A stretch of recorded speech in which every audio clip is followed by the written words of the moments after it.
ప్రభుత్వ ఉద్యోగాల భర్తీపై అధికార ప్రతిపక్షాల మధ్య మాటల తూటాలు పేలుతున్నాయి. నియామకాలు మావి, నియామక పత్రాలు మీవి అని కేటీఆర్ దుమ్మెత్తిపోస్తే మంత్రి కోమటిరెడ్డి వెంకటరెడ్డి ధీటుగా సమాధానమిచ్చారు. వీళ్ళిద్దరి మధ్య డైలాగ్ వార్ ఒకసారి చూద్దాం.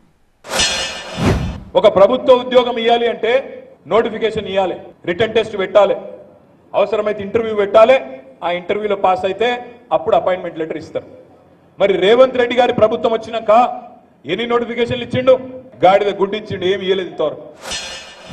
మేము గవర్నమెంట్ వచ్చిన నెక్స్ట్ డేనే ఎక్కడెక్కడ ఉన్న ఏమేమి న్యాయపరంగా ఇబ్బందులు ఉన్నాయన్నీ కూడా ఆలోచించి కోర్టులలో దాన్ని పర్సీవ్ చేసుకొని 3 నెలలలోపు 30,000 ఉద్యోగాలు ఇవ్వడమే కాకుండా 13,000 డిఎస్సి నోటిఫికేషన్ ఇవ్వడం, గ్రూప్ 1 ఎగ్జామ్స్ కూడా నోటిఫికేషన్ ఇచ్చినాం, డేట్ ఇచ్చినాం, దానికి కూడా ప్రిపేర్ అవుతున్న పిల్లలు.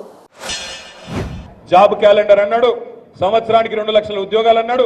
ఇప్పటి వరకు ఒక్క నోటిఫికేషన్ కూడా ఇయ్యలేదు. కానీ నోటిఫికేషన్ ఇయ్యలేదు. కానీ రేవంత్ రెడ్డి చెప్తున్నాడు 30,000 ఉద్యోగాలు ఇచ్చేసినా అని చెప్తున్నాడు.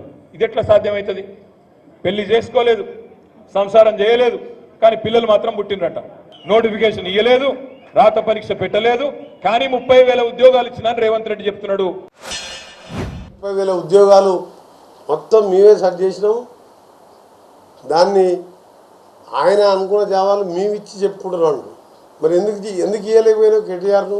నువ్వే కదా రాష్ట్రాన్ని మొత్తం రాజ్యాన్ని నడిపించింది. మీ నాయన పామోదనం అనుకుంటే నువ్వే రాజ్యం వెళ్ళే కదా. దేశాలు తిరుగుకుంటావు, ఏడ చూసినా టీవీలో నువ్వే అందరు నుంచి మినిస్టర్లను డమ్మీ చేసి మొత్తం రాజ్యం వెళ్ళాము.